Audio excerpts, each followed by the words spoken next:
Ang mga pinagpalang tao po ay pinagpala dahil sila'y nakakakita.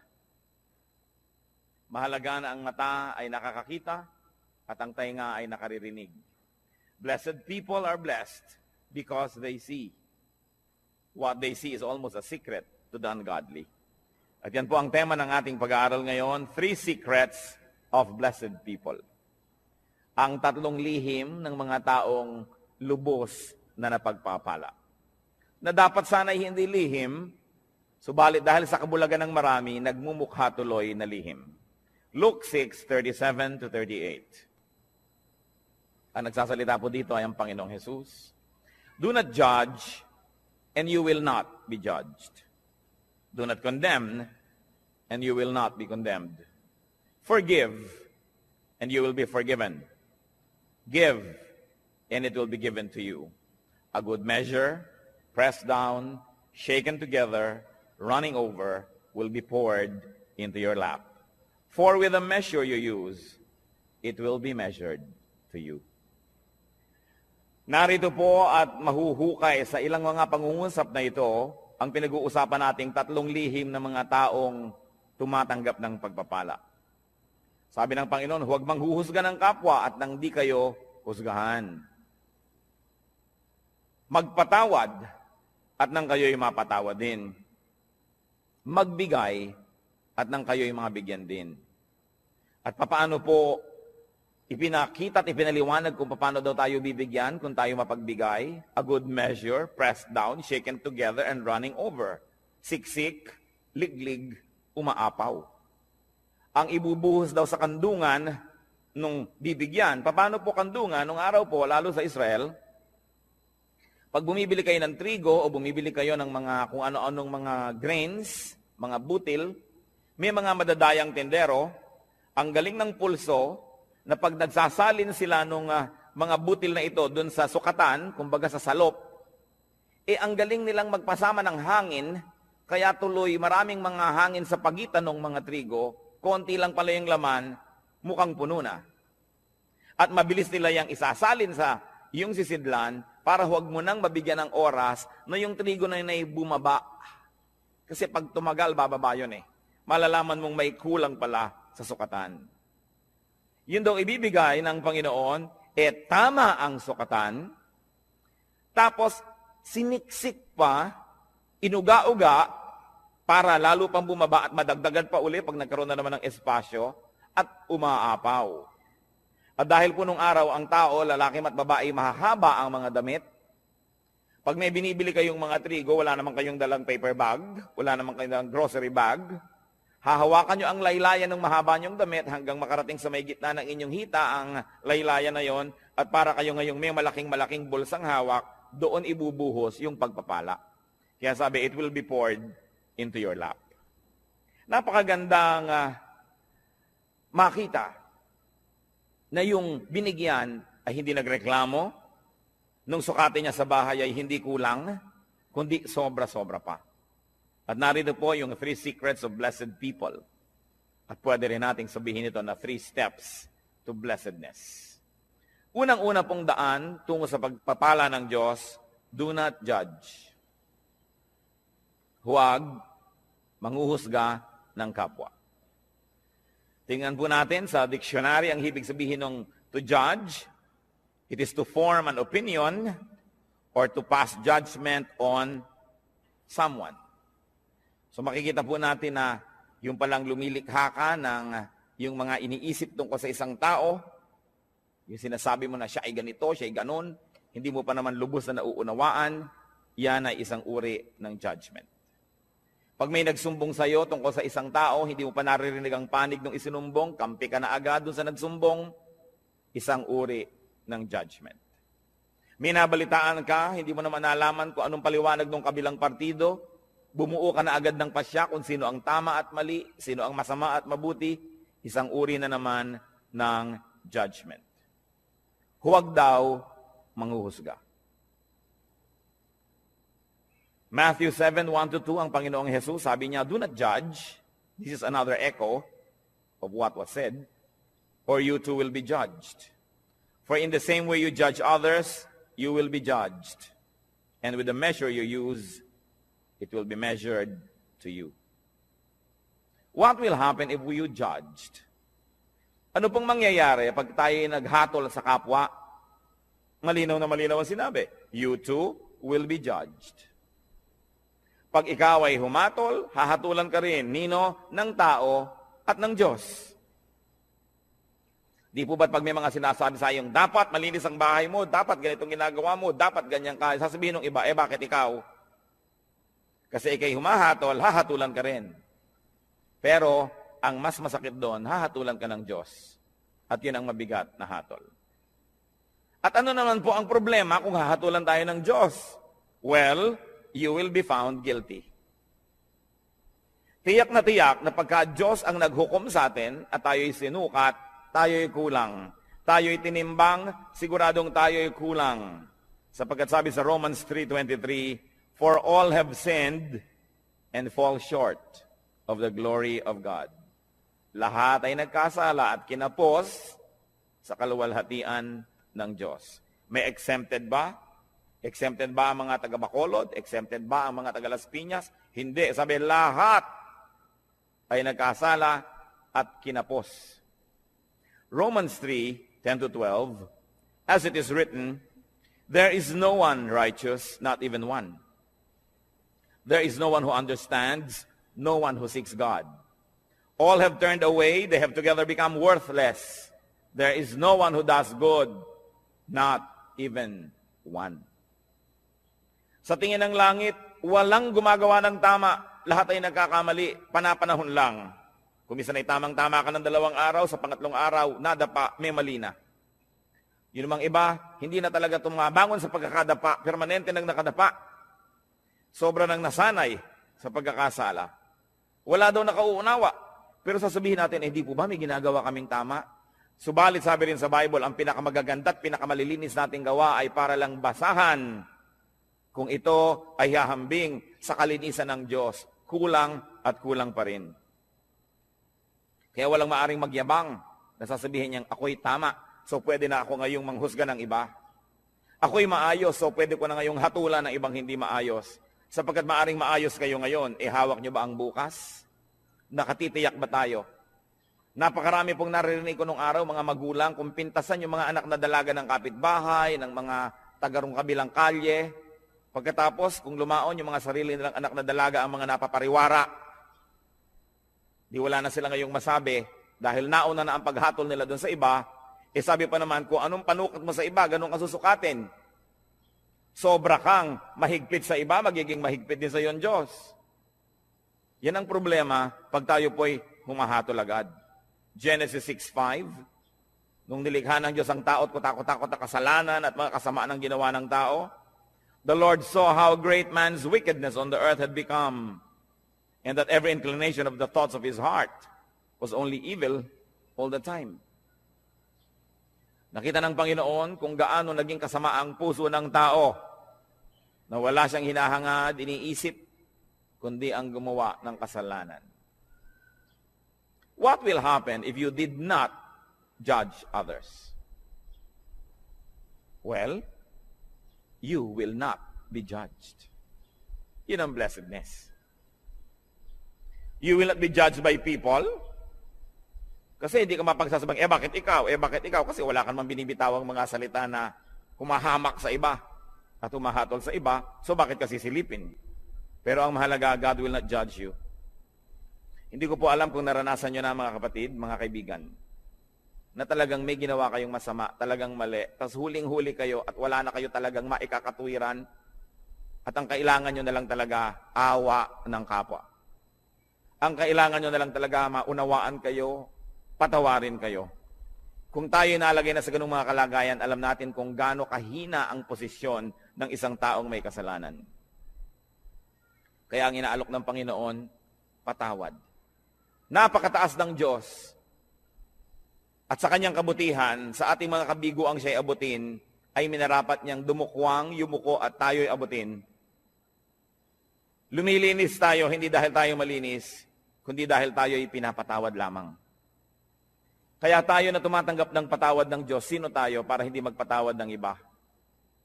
Tayo na nangangailangan ng kanyang kabutihan, sino tayo para hindi maging mabuti sa iba? Napaka-importante mga kapatid. You want to be blessed? Do not judge.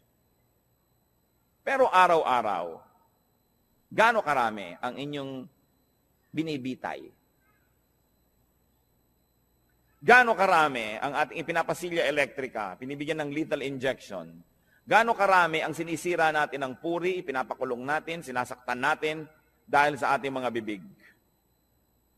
Hindi nyo pa alam kung bakit nagkagulo yung dalawang tao, may kakampihan na kayo agad.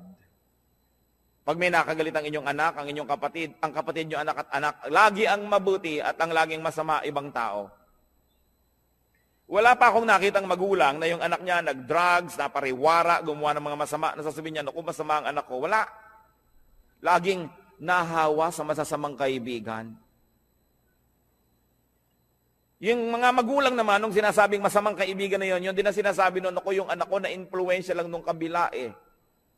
Kailan tayo magbubukas ng mata para tanggapin ang mga kamalian, mga kahinaan natin at ng mga mahal natin sa buhay? Kampi-kampi. We judge people immediately if they cross the path of those people that we love. Kaya yang pong emosyon, madalas yan bumubulag, sumisira sa isang malinaw na pag-iisip. Nakita niyo po sa mga hukuman, bago patawan ng hukom ang isang nasa sakdal, kailangan mo nang madinig ang magkabilang panig. May saksi ang umuusig, may saksi naman ang nagtatanggol. Pareho silang bibigyan ng panahon, susuriin ang kanilang mga sinasabi. Pero tayo po ba ginagawa natin yon o napakabilis nating gumawa ng mga conclusion na mga pagpapasya tungkol sa iba nating kapwa? Remember, pwede naman kayo mag-judge, okay lang yon. Just be perfect so that you will not be judged. But as long as you have sins, as long as you have errors and weaknesses, be kind with your judgment because you will need the same kindness to be applied to you. Do not judge if you want to be blessed. Ngayon po yung verse 37 ng Luke 6 na binabasa natin, forgive and you will be forgiven. Pangalawang hakbang tungo sa pagpapala, second step to blessedness, forgive. Magpatawad. Ano po bang kahulugan sa diksyonaryo ng forgive? It is to stop blaming, tigilan na ang paninisi, or to absolve from payment, huwag nang singilin pa. At hindi pinag-uusapan dito ang pera o utang. Mabuting malinaw. Ang pinag-uusapan po dito yung mga utang sa loob na nasaktan kita, sige na, huwag nang singilin. Nagkamali ako sa iyo, sige na patawarin. Nagkulang ako sa iyo, sige na punan. Do not collect or take revenge. Balance the sheets. Kung meron pong metro, sige na, i-return na yung reading sa 0. Huwag nang matuos. Magpatawad. Gaano po sa ating karami ang may dala-dala dito sa puso na lason? Asido, dahil hindi tayo nagpapatawad ng kapwa. Mga misis, na pinagtaksila ng inyong mga asawa once upon a time, napatawad nyo na ba? Kasi kung hindi pa kayo nagpapatawad, kahit pa nga kayo yung agrabyado, magiging dalawa ang pagka-agrabyado nyo. Kasi hindi rin kayo patatawarin. Na bagamat hindi kayo naging taksil na asawa, maaring may iba naman kayong ibang kasalanan na iuusig din sa atin ng langit.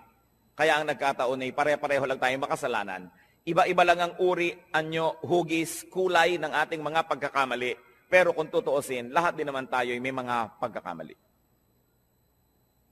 At pag hindi kayo nagpatawad, kayo nagiging bilanggo ng taong kinamumuhian ninyo. Tuwing naaalala nyo siya, nawawalan kayo ng ganang kumain, nawawalan kayo ng ganang matulog, tumatamlay kayo. Pati sa pagnenegosyo nyo, nawawala kayo sa sarili, nagkakamali-mali ang sukle. Nalulugi pa rin kayo. Ipagpalagay na minsan na tayong nalugi, minsan na tayong nasaktan, minsan na tayong nahirapan. Pero habang di pa kayo nagpapatawad, patuloy pa kayong masasaktan. Kaya sa pagpapatawad, hindi lang yung taong nagkamali ang pinapalaya ninyo, kundi ang inyong mga sarili rin. Gaano karami ang dumating ngayon dito na may kinikim-kim sa puso na sama ng loob, galit, nakatanim na mga hinanakit. Sayang ang pagpunta nyo rito kung lalabas pa kayo sa pinto ng bulwagang ito na dala-dala nyo pa rin yan pauwi. Alam nyo po ba na kayo'y kinatagpo ng Panginoon ngayon? Hindi ito isang aksidente, sapagkat nais niya tayong lahat palayain mula sa spirito ng hindi pagpapatawad. Kung ang Panginoong Jesus na walang kasalanan, hinampas, sinaktan, ipinako, pinagbuhat ng mabigat na troso, inalipusta, dinuran sa muka, binunutan ng bigote, sinampal, pinagsabihan ng mga masasakit na salita, sa kabila ng kanyang pagbuhay sa mga patay, pagpapagaling sa mga may sakit, pagpapakain sa mahihirap, sa kabila nun ay siya'y nagawa ng masama, subalit siya'y nagpatawad. Sino naman tayo para hindi magpatawad? Meron din naman tayong nagawang mga masasama. What will happen if you forgave? You will be forgiven. Kuminsan po, nalulungkot ako makita ang marami nating kababayang napakamanga relihiyoso. Nagpapapako sa krus, naghahampas sa sarili, hinihiwa ng blade ang mga likod, dumidipa, lumuluhod sa munggot asin, naglalakad ng paluhod, pinahihirapan ng sarili upang mapatawad sa kanyang mga kasalanan. Hindi naman lihim ang daan tungo sa kapatawaran. Hindi sinasabi ng Panginoon na, para patawarin kita, pahirapan mo ang sarili mo, saktan mo ang sarili mo. Ano po ba ang Diyos natin? Sadistang Diyos? Na ikalulugod niya na makita na tayo nahihirapan, nagdurugo, nagpapawis ng dugo? Hindi siya ganon. Hindi hinihingi ng Diyos ang ating mga sakripisyo para niya tayo patawarin. Ang sinasabi lang ng Diyos, magpatawad ka sa kapwa mo at mapapatawad ka rin ng langit. Hindi natin kailangan gawin yung mga mahihirap na ginagawa ng marami. Kaya nakakalungkot po sapagkat ko ang Biblia, ang salita ng Diyos ay hindi nakabukas at hindi tinatanggap ng bukas na puso. Maraming ginagawa ang taong nasasayang. Pinipilit niya magpunyagi, maghirap. Subalit hindi naman pala yun ang hinihingi ng Diyos. Magpatawad ka lang sa kapwa. Kaya kung tutuusin, parang mapalad ka pa nga pagka marami nagkamali sa iyo Kasi marami ka ring mapapatawad. Therefore, you position yourself in the path of God's forgiveness. That's why everything that happens can be a blessing. If only you would open your eyes and see that our God is a God who dispenses blessing everywhere, every time, in every situation. What will happen if you did not forgive others? Ano naman ang mangyayari kung di kayo magpatawad? Matthew 6:14-15. Ito po ang sabi ng Panginoong Jesus.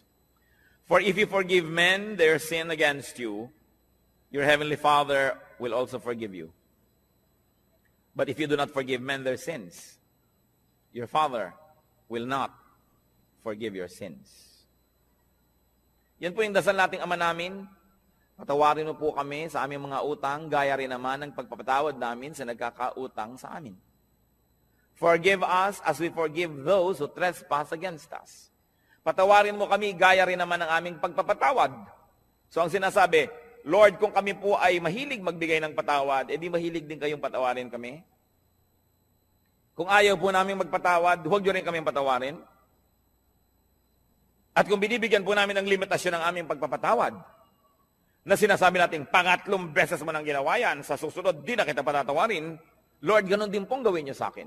Pag 3 beses na ako nagkaroon ng isang kasalanan paulit-ulit, sa ika-4, huwag niyo na po akong patawarin.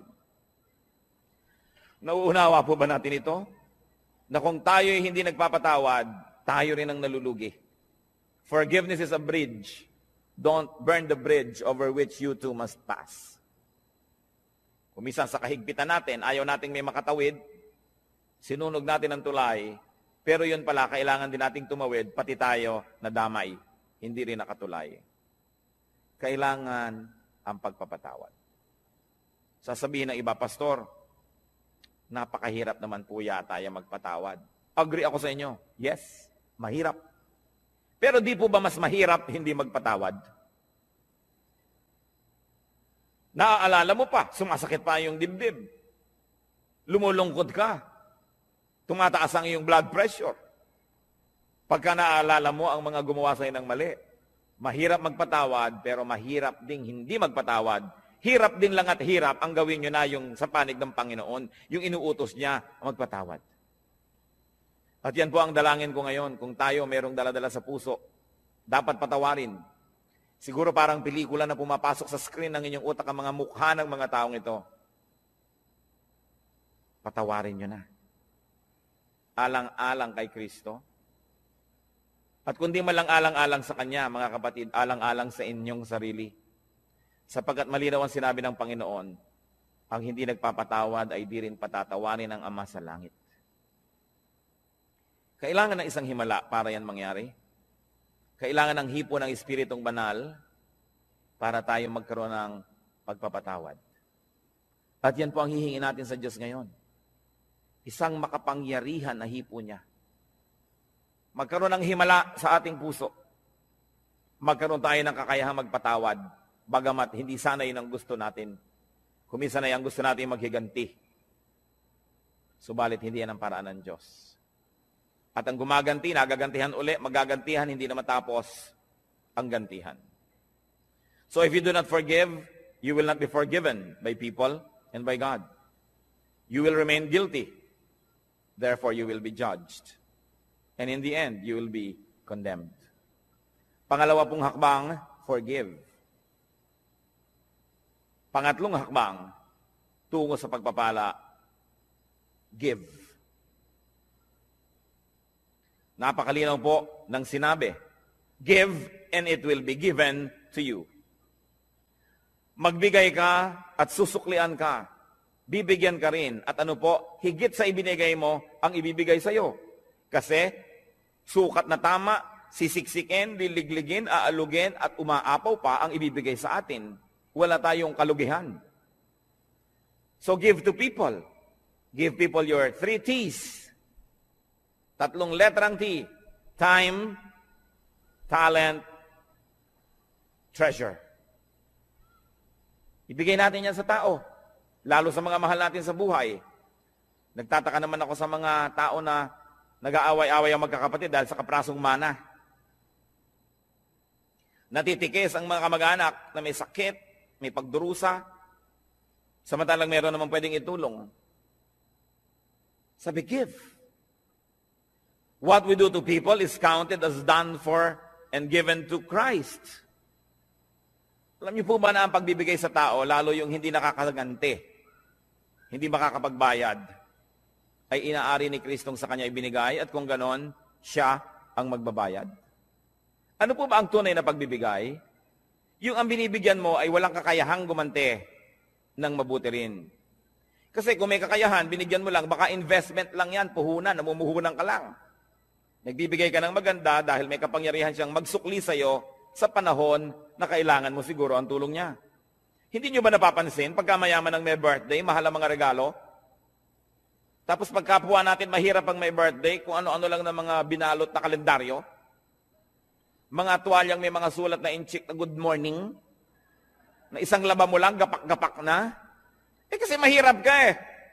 Baka hindi ka makapagbigay ng mamahalin sa birthday niya, so ba't kanya bibigyan ng mahal? So hindi nagbibigay, namumuhunan. Pero kung tayo po ay mga maralita, may nagregalo sa atin ng napakahalagang bagay, alam nilang hindi natin kayang suklian yon, yun ang tunay na nagbigay. So pati po ang ating mga pagbibigay susuriin natin, tayo ba'y nagpapadama lamang, namumuhunan lamang, o nagbibigay talaga? Sa palagay niyo po ba ay maipagkakaila natin sa Diyos ang tunay na laman ng ating puso? Ang Diyos ang sumusukat, maging na mga iniisip natin na lingid sa ating kapwa-tao. At sabi nga sa Bible po, sa oras ng paghuhukom, sasabihin ng Panginoon, halika kayo mga hinirang, mga pinagpala. Nagugutom ako, pinakain ninyo ako, nagiginawa ko, binigyan niyo ako ng balabal. May sakit ako, dinalaw niyo ako. Nakulong ako, nasa piitan, helpless, powerless. Pinuntahan ninyo ako. Handito ang inyong gantimpala. At sabi ng mga tao, kailan naman po namin nakita na ganun kayo? Diyos naman kayo. Sabi ni Lord, aba, lahat ng taong tinulungan ninyo, inaari ko na sa akin nyo yun ginawa. May tanong ako sa inyo. May gumawa ng mabuti sa anak nyo. Di ba tinatanaw nyo? Di ba mas natutuwa pa nga tayo na sa birthday ng anak natin may nagregalo kaysa sa sarili nating birthday? Di ba't kung may mga regaluhan sa Pasko, tinitingnan nyo yung anak nyo kung may nag-aabot man lang kahit isa at nasasaktan ng puso nyo na walang nagbibigay sa kanya? Lahat ng tao, likha ng Diyos. Mahal niya ang lahat ng tao. Pag nagbigay ka sa isa niyang minamahal na tao, lalo yung kapuspalad, yung walang pumapansin, hindi kaya niya alam? Hindi kaya niya tinatandaan? At sasabihin niya, balang araw, susuklian ko ang kabutihan mo. Kahit ngayon pa lang, susuklian ko na, sapagkat mabuti ka dito sa aking mga nilalang. Di ba't pag may sumasakit sa kalooban ng ating mga anak ay tayo unang-unang nasasaktan? So kung may sinasaktan kang tao, sa palagay mo ba hindi mo sinusugatan ang puso ng Diyos? Kung meron kang taong hinuhusgahan, pinag-uusapan, chinichismis, inaagawan ng asawa, inaagawan ng pera, nilalamangan, hindi kaya natin pinalulungkot ang puso ng Diyos. Kaya ang sabi niya sa Matthew 25:45, I tell you the truth, whatever you did not do for one of the least of these, you did not do for me. At yung kabaligtaran naman noon sa verse 40, sabi niya, whatever you did for one of the least of these brothers of mine, you did for me. Kung ano, ang buting di mo ginawa sa kanila, ay sa akin mo ipinagkait at ako ang sisingil sa iyo. At kung ano naman ang buting ibinigay mo sa kanila, ako ang tatanaw ng utang na loob na yon. Ako ang magsusukli. Lalo pangat walang nakapuri sa iyo, walang nakapansin, hindi ka binigyan ng plaque, hindi ka ipinagpagawa ng monumento. Ako ang nakakaalam ng lihim mong kabutihan. At sabi sa Biblia, yung ama na nakakaalam ng mga lihim na gawang kabutihan, ang siyang magbibigay sa atin ng pagpapala. Whatever we give to people, we give to God. And if you give to people, therefore you give to God, why will you not be blessed? Sasabihin iba, aba kailangan wise? Bakit ko bibigyan yan? Di ako nawalan. Yung iniipon ko ang nabawas. Gaano kahirap ba sa Diyos na ibalik ang gusto niyang ibalik? Kung gusto ba kayong pagpalain ng Diyos, may makakapigil sa Kanya. At kung ayaw kayong pagpalain ng Diyos, meron bang makakapilit sa Kanya? Kaya mahalaga po, yung kasiyahan ng Diyos ang ating inuuna. So we give to people, any people, the least of people. But we also give to Christ's workers. Whatever is given to Christ's disciples, whatever is given to Christ's workers and servants, is counted as given to Christ. Mark 9:41, sabi ng Lord, I tell you the truth. Anyone who gives you a cup of water in my name, because you belong to Christ, will certainly not lose his reward. Kausap niyo po ang kanyang mga disipulo. Sabi niya, maski isang basong tubig lang ang ibigay sa inyo dahil lingkod ko kayo, hindi malilimutan ng langit yon at mayroon siyang gantimpala. Gusto nating matuwa ang Diyos, maging mapagbigay tayo sa kanyang mga lingkod. Hindi lang sa mga pastor. Kumisan nga yung mga pastor, marami nang natatanggap yan ng mga regalo. Pero yun bang mga singer, Bible study leader, Sunday school teacher, yung janitor, kasama rin yun sa gawain, yung electrician, yung mga usherette, yung taga-piano, lahat yan ay mga lingkod ng Diyos. Hindi lang ang pastor. Naroon ba naman na darating kayo sa church, aabutan nyo man lamang ng kalahating kilong longganisa galing sa Lokban, itong pianista. Sa palagay nyo ba, hindi aariin ng Diyos yun, nasa kanya ibinigay, lingkod niya yon? Mag-isip-isip tayo mga kapatid, sapagkat maiksi ang buhay. Kakaunti ang mga araw at bilang. Kailangan bawat araw, meron tayong nabibigyan, may nagagawa ng mabuti. Sapagkat ang lahat ng yan ay tinutuos ng langit. Pero mas mabuti sana na hindi natin ginagawa yun dahil tinutuos, kundi dahil talaga ang puso natin ay naging makadiyos na at ang likas sa Diyos ay mapagbigay. Ganon din naman ang ibinibigay natin sa church, sa gawain ng church, inaari rin yun na ibinibigay kay Kristo. What is given to the church is counted as given to Christ because the church is His body. Sabi po ng Ephesians 5:23, Christ is the head of the church, His body of which He is the Savior. Kung ang iglesia, ang kapatiran ay si Kristo ang ulo at ang lahat ng narito ay bahagi ng kanyang katawan, kung may sinasaktan tayo na tao sa church, meron tayong tinitikis na gawain, may tinatalikuran tayong mga duty, hindi ang tinitikis natin yung mga bahagi ng katawan ni Kristo. Pwede bang mahal mo ang isang tao, inaayos-ayos mo yung mukha, pinifacial mo, minamasahe. Pagkatapos, pinuputol mo yung mga daliri, pinamartingin mo yung tuhod. Pwede ba yun? Dahil si Kristo ang pinuno ng iglesia, mamahalin natin ang lahat ng bahagi nito. Pagmamalasakitan, aalagaan, tutulungan. What will happen when we give to people, Christian workers, to the church? We receive back what we give. Receive, you can never outgive God. Katulad ng mga lingkod ng Panginoon, mga pastor, mga misyonero na marami nagre-regalo, tiyak na yung mga nagre-regalo doon dahil una nang naregaluhan noong magkagawa na ilang Panginoon. Siguro na ipanalangin, siguro yung naturuan, na bigyan ng pangaral, na bless, kaya kayo nagsusukli. Yan ang sinasabi, pag nagbigay ka, may babalik. Ngayon, kung walang nagbibigay sa iyo, kapatid, hindi mag-isip-isip ka rin. Baka naman hindi ka rin nagbibigay kasi. Because if you are a blessing to people, the same people will also be blessing. Because life is a circle. Mabalik-balik lang. We inhale, we exhale. Araw, gabi, dilim, liwanag. Give, receive. Yun ang buong circle.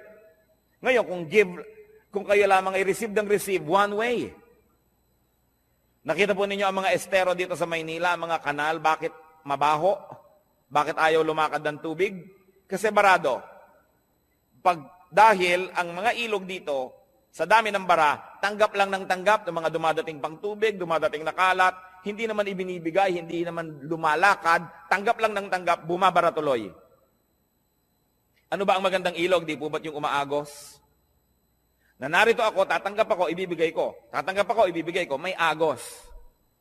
Pag tumatanggap tayo ng pagpapala ng Diyos, meron tayong ginagamit sa sarili, may ibinibigay tayo, may agos. Pero kung sinosolo mo, ang kamay mo ay punong-puno na ng mga luma at mga hampok at mga bilasa ng mga pagpapala, paano ka tatanggap ng bago? Kailangan kasi pag may pagpapala, ibinibigay natin sa iba, tinatanggap natin yung iba, wala ka na namang laman, bibigyan ka na naman ng Diyos. How can you inhale when you have not exhaled? So it's a matter of giving and receiving. And we receive back what we give. Kaya sabi sa Luke 6:38, give and it will be given to you. A good measure, pressed down, shaken together, and running over will be poured into your lap. At sa Luke 6:38, for with the measure you use, it will be measured to you. Kuripot po ba kayo sa kabutihan? Magiging kuripot din sa inyo ang langit. Mapagparaya ba tayo at mapagbigay? Ganon din ang tatanggapin nating atensyon mula sa langit. Because what you give is what you will receive. We will be judged and condemned just like the way we judge and condemn others. So pag-ingatan ng bibig.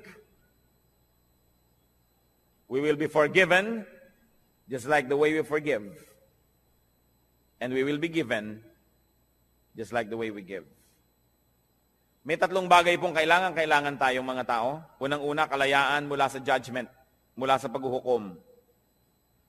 Kasi lahat tayo guilty. Kailangan din nating mapatawad tayo dahil lahat tayo may kasalanan. At kailangan din nating tumanggap ng pagpapala ng Diyos. Simple, para ang lahat ng yan ay maganap. Blessed people, or the people who will be blessed, do not judge. Suriin natin ang ating mga isip. Watch yourself. Blessed people, forgive. Check your heart. And make it a habit to forgive. Baligtarin po natin ang ating mga kostumbre. Kasi kung minsan, ang nakaugalian na natin, magtanim ng sama ng loob, maghinanakit, hindi kumikibo, pero galit pala. Baligtarin natin yon. Sabi sa Romans chapter 12, be renewed by the changing of your mind. Palitan na ang paraan ng pag-iisip. Alisin na yung mga lumang paraan na hindi naman nakabubuti. Make it a habit to forgive. That when people wrong you, immediately, your instant reaction is to forgive. Habit yan. It can be formed. It is a learned behavior. And God can help us. And of course, a way to blessedness, a way to prosperity is to give. Suriin natin ang ating mga sarili. Hindi naman dapat lihim ang mga bagay na ito. Ibinunyag na ng Panginoon. Nagiging lihim lang sa mga nagbubulag-bulagan at nangagbibingi-bingihan. Panginoong Diyos, suriin niyo po ang puso namin. Turuan mo kami, Lord, na tunay na maging marunong. Karunungan na kumikilalang ang tamang gawin yung ipinagagawa niyo. In the name of Jesus, I rebuke all work of Satan and all deception of the evil one in the hearts of these men and women before the Holy God. We rebuke and drive away the deception, the burdens, the heaviness, the darkness, and we declare freedom for the people who are opening their hearts to the Lord today. Tanggapin natin ang kalayaang magpatawad, ang kalayaang maging makadiyos, ang kalayaang maging malinis. At nawa ang pagpapala ng Panginoon, lalo pang sumagana sa buhay ninyo.